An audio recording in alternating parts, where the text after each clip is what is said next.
फुरात देखइबोगे तोर ढोल बियाह के बजता हम पिस्ताल चलइबोगे तोर ढोल बियाह के बजता हम पिस्ताल चलइबोगे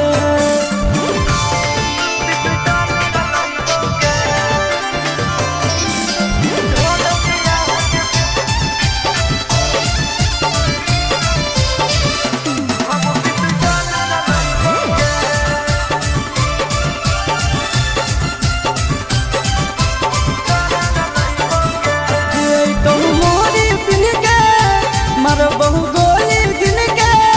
मुंगेर से लैले हिया गन 6 इंच किन के बलम घर जाना है रे न लौट के आना है रे मनावे ले हनीमून मनाली जाना है रे आगे धुआं धुआं हट मार के हाल हम जलइबोगे तू देखनी हमर प्यार तोरा नफरत देखइबोगे तोर ढोल बियाह के बजता हम पिस्ताल चलइबोगे तोर ढोल बियाह के बजता हम पिस्ताल चलइबोगे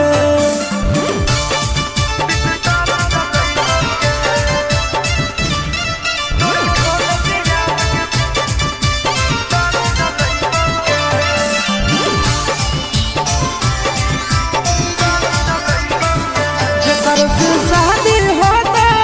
ओकर बर्बादी होता भले हम जेल जइबे चाहे गे फांसी होता लगन चढ़े लगलौ रे कि मन करे लगलौ रे बियाह से पहले सैया फोन करे लगलौ रे